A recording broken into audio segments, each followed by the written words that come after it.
Hai para Sundaners, kumaha kabarna damang sadayana dengan saya si Otong kembali lagi di channel Ningali Film. Pada episode kali ini kita akan membahas sebuah alur cerita dari film Just Call Me Nobody yang rilis pada tahun 2010.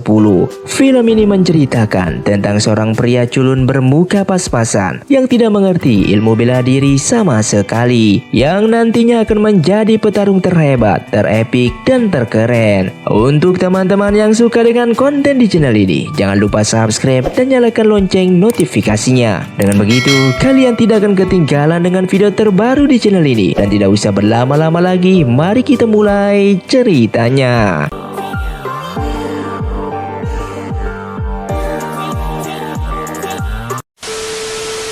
Dan film ini pun diawali dengan memperlihatkan sebuah keluarga yang harmonis, dan mereka juga mempunyai seorang anak laki-laki yang nantinya akan menjadi karakter utama dalam film ini. Akan tetapi keharmonisan tersebut tidak bertahan lama karena sang suami diharuskan untuk pergi berperang di perbatasan. Lalu beberapa tahun kemudian, seorang prajurit pun datang ke rumahnya untuk membawa kabar duka bahwa sang suami telah meninggal. Dan yang lebih mengejutkannya lagi, sang suami meninggal bukan dalam peperangan, melainkan meninggal saat sedang mengganti oli samping. Hal itu membuat sang istri sangat sedih dan sekaligus sangat kecewa. Dan 20 tahun kemudian, sang anak pun sudah beranjak dewasa. Namanya adalah Woody. Ia berprofesi sebagai tukang penjahit sepatu. Dan tidak lama setelah itu, datanglah seorang wanita untuk memperbaiki sepatunya yang rusak. Ia bernama Yolo. Lalu tiba-tiba, dari kejauhan terdengar suara yang mengatakan bahwa dua pendekar hebat sedang bertarung. Sontak orang-orang di sana berbondong-bondong menuju tempat itu untuk melihat pertarungan termasuk dirinya. Namun setibanya di sana, ternyata para pendekar tersebut bukannya bertarung, melainkan sedang mempromosikan barang dagangannya. Kemudian di perjalanan kembali, ia tidak sengaja melihat Yolo sedang bertarung dengan seorang penjahat cabul. Di tengah pertarungan, tiba-tiba Yolo terpeleset bahkan hampir dikalahkan oleh si penjahat itu. Lalu Woody melemparkan sepatunya tepat di muka si penjahat untuk menyelamatkan Yolo. Dengan muka tak berdosa, ia mencoba untuk mengelak bahwa bukan dirinya yang melempar sepatu tersebut. Jelas-jelas di kakinya sepatunya yang ia pakai hanya tinggal satu. Bahkan memukul si penjahat itu dengan kakinya. Setelah dilempar si penjahat, ia mengambil pedang Yolo untuk melawannya dan bilang bahwa dirinya bisa menggunakan jurus pedang terbang untuk menakuti si penjahat. Padahal dirinya tidak bisa bela diri sama sekali. Tapi bukannya jurus pedang terbang, pedang itu malah menancap di kaki Yolo. Kemudian si penjahat yang merasa dipermainkan langsung menyerang mereka. Dan tiba-tiba sebuah bola besi terbang mengenai si penjahat itu. Dan hal itu pun membuat si penjahat menabrak pedang yang dipegang Woody. Dan pada akhirnya si penjahat pun mati di tangan Woody. Karena si penjahat sudah dikalahkan, Yolo pun pergi. Namun karena merasa berhutang budi, ia pun bilang bahwa jika Woody memerlukan bantuannya, temuilah dirinya di Gunung Tai. Lalu Yolo menyuruh Woody untuk membawa si penjahat ke kerajaan dan Woody akan mendapatkan imbalan. Kemudian di kerajaan, sang raja menanyakan keadaannya Yolo kepada pelayannya yang bernama Kasimhu. Dan Kasimhu bilang bahwa Yolo telah berhasil membunuh si penjahat itu. Pada kenyataannya, bola terbang yang mengenai si penjahat adalah milik si pria ini yang bernama Yuchen. Dia adalah petarung handal anak buah dari Kasimhu. Lalu terungkaplah identitas Yolo yang sebenarnya. Ternyata Yolo adalah calon istri sang raja yang melarikan diri saat pernikahan akan dilaksanakan. Ia juga sempat membakar istana karena tidak ingin menikah dengan sang raja. Dan sekarang Yolo sedang dalam perjalanan untuk mengikuti turnamen kungfu. Lalu Kasimhu pun meminta Jenderal Jingsan untuk mengurus turnamen tersebut yang akan dihadiri sang raja.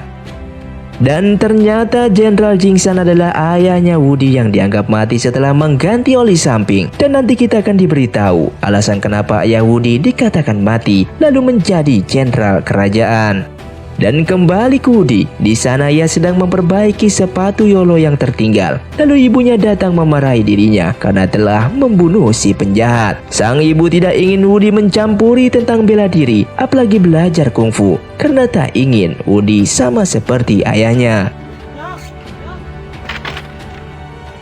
Kemudian Woody pun berpikir akan mengembalikan sepatu tersebut kepada Yolo, menempuh perjalanan jauh menuju ke Gunung Tai. Dan tibalah ia di pelabuhan kapal. Di sana ia tidak sengaja menabrak seorang kakek tua yang juga hendak naik kapal. Lalu ia menggendong si kakek tua tersebut dan naik ke kapal bersamanya. Di perjalanan tiba-tiba dua perampok mencoba membajak kapal. Perampok itu juga memiliki bom untuk menakuti penumpang. Kemudian Woody mencoba untuk menyembunyikan sepatu Yolo, tapi ia dilihat oleh si perampok. Perampok mengira yang disembunyikan Woody itu adalah barang berharga, yang ternyata itu hanyalah sepatu butut. Lalu si perampok mencoba untuk memberikan Woody pelajaran, tapi kakinya malah nakal. Lalu pertarungan pun terjadi. Di saat Woody terpojok, ia mendapatkan bantuan dari seorang kakek tua tadi.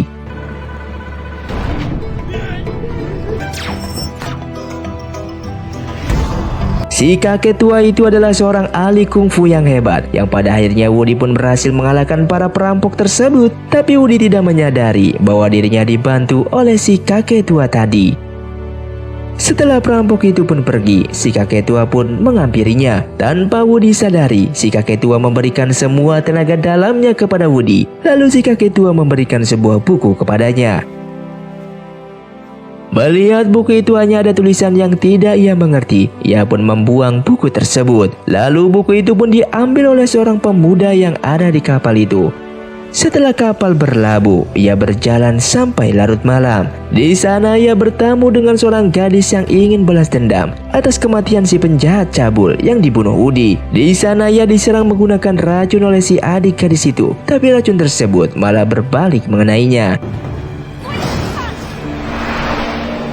Saat si adik mencari penawar racun, dan karena sang kakak buta warna, ia malah memberikan racun penghancur perut kepada adiknya. Dan pada akhirnya si adik pun tewas di tempat itu.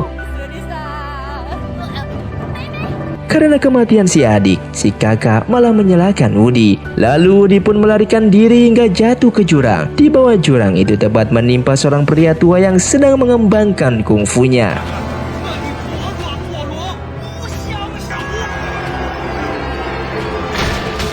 Lalu keesokan harinya, Woody siuman tanpa terluka sedikit pun. Di sana ia bertemu dengan si pria tua yang ingin memakannya. Dan si pria tua itu pun kaget karena tenaga dalam Woody sangatlah kuat sehingga merontokkan beberapa giginya. Dan Woody pun bilang bahwa dirinya tidak pernah belajar kungfu. Lalu ia pun teringat dengan si kakek tua yang ada di kapal. Ia pun mengatakan si kakek tua juga memberikan buku pedoman 9 yang kepadanya, yang ternyata si kakek tua itu adalah musuh bebuyutan si pria tua ini. Setiap mereka bertarung hasilnya selalu seri, tidak ada pemenang. Setelah mengetahui tenaga dalam si kakek tua ada di dalam tubuh Woody, dan si pria tua ini juga memberikan tenaga dalamnya kepada Woody, bermaksud untuk mengetahui tenaga dalam siapa yang paling kuat. Tapi yang terjadi, Woody malah jatuh pingsan. Ketika Woody telah siuman, pria tua itu menjelaskan bahwa tenaga dalam Woody telah menghilang. Dalam kondisi normal, sebenarnya setelah tenaga dalam menyatu, Woody akan menjadi sangat kuat. Namun berbeda dengan dirinya, dia malah kehilangan seluruh tenaga dalamnya. Dan dengan bangganya si pria itu pun mengatakan bahwa di rumahnya yang ada di sana memiliki buku sakti ciptaannya. Bahkan di rumah itu ia juga membuat jebakan anti maling yang bisa meledak. Belum selesai bicara, Woody sudah menarik tali tersebut hingga membuat rumah dan buku saktinya pun hancur. Si pria tua yang melihat rumahnya telah hancur, ia pun marah lalu menendang Woody hingga terbang ke atas. Di sisi lain, Yu Chen dan anak buahnya menginap di sebuah hotel, dan kebetulan Yolo juga menginap di sana. Lalu pada malam harinya saat Yu Chen dan anak buahnya sedang makan, mereka disuguhkan dengan minuman beracun oleh si pelayan. Kemudian kembali ke Woody, ia pun berencana menginap di tempat itu. Lalu di sana ia bertemu dengan Yolo yang dicari-carinya untuk mengembalikan sepatu Yolo. Saat itu Yolo sangat kagum dengan Woody karena rela menempuh perjalanan jauh hanya untuk mengembalikan sepatunya.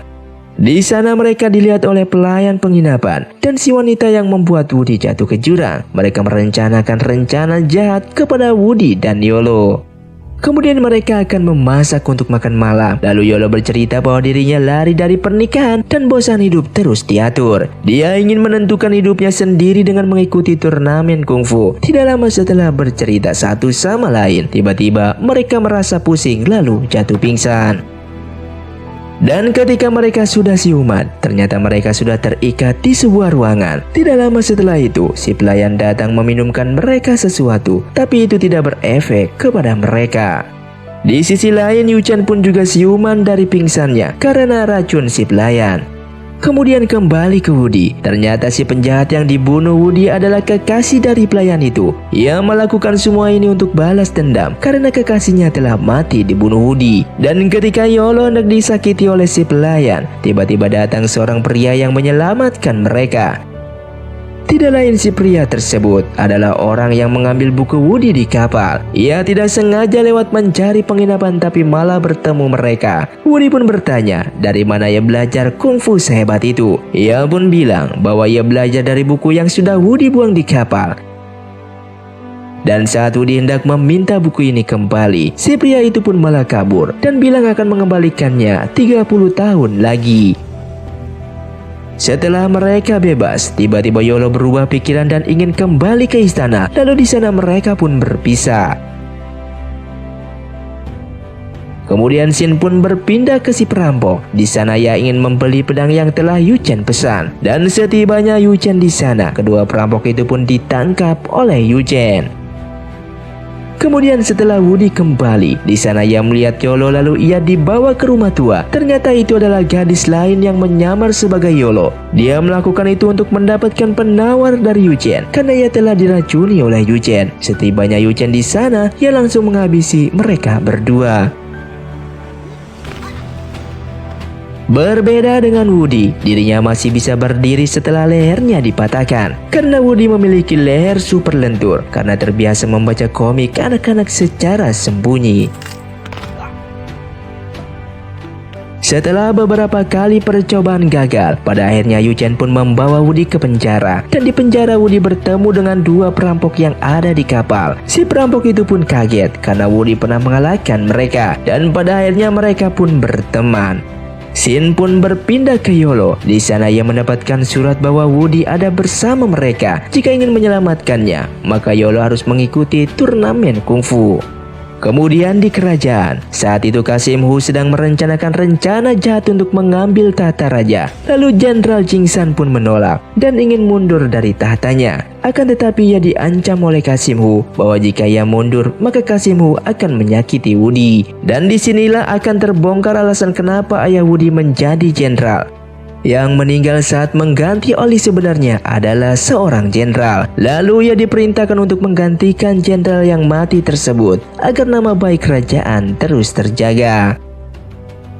Kembali ke Woody lagi. Saat itu Woody bersama si rampok mencoba untuk melarikan diri dari penjara. Si perampok pun berkata, jika ia bebas dari tempat itu, dia akan pulang ke kampung dan tidak akan memasuki dunia persilatan lagi. Lalu Shin pun berpindah di mana turnamen kungfu telah dimulai. Dan di sana ada Yolo yang sedang bertarung melawan para peserta lain. Dan ia juga dibantu oleh Yu-chan untuk memenangkan beberapa pertarungannya. Dengan segala cara Yu-chan membantu Yolo untuk memenangkan pertandingan, bahkan sampai melempar sepatunya. Dan semua itu atas perintah dari Kasim Hu.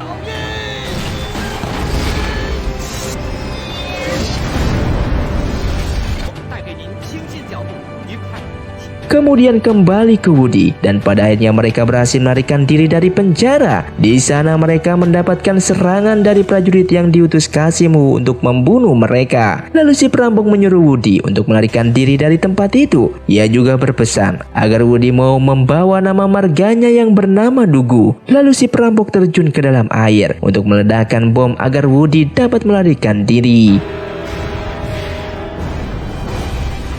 Kemudian di turnamen final, saat itu Yolo melawan Yuchen. Di sana juga ada raja yang melihat pertarungan mereka. Saat itu Yuchen tidak bermaksud untuk bertarung. Dia dengan sengaja membiarkan Yolo menang lalu menghipnotisnya.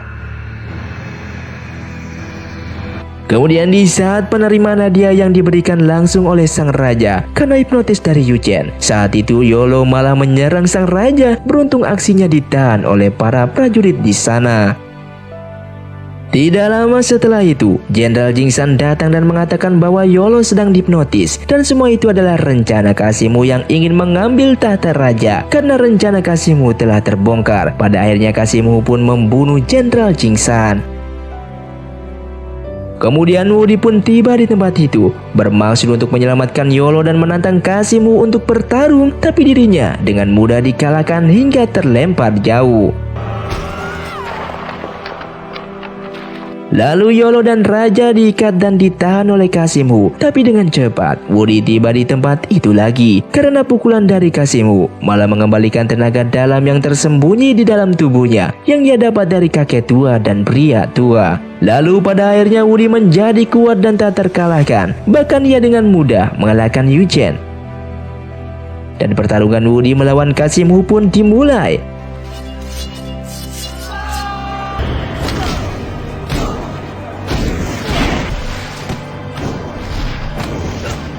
Kemudian di pertarungan konyol ini Wudi menjadi sangat kuat. Bahkan ia bisa menjadi tipis, memanjangkan tubuhnya. Bahkan ia juga bisa jurus yang selama ini ia impikan, yaitu pedang terbang.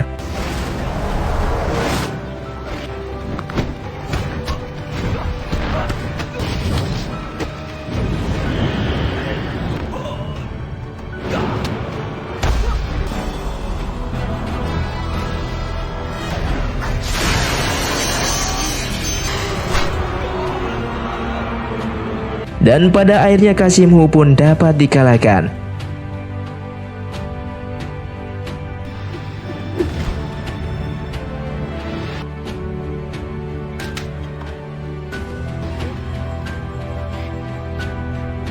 Setelah tragedi itu, Yolo dibawa oleh sang raja ke istana untuk melaksanakan pernikahan. Kemudian pada akhirnya Yolo kembali menemui Wudi. Bahkan kali ini pelariannya dibantu oleh sang raja. Dan pada akhirnya mereka berdua pun hidup dengan bahagia. Dan film pun selesai. Terima kasih untuk kalian yang sudah menonton video ini sampai habis. Buat kalian yang mau request film selanjutnya silahkan komentar di bawah ini. Sampai jumpa di video selanjutnya. Saya pamit undur diri, ningali film si Otong undur diri dan salam Sundaners.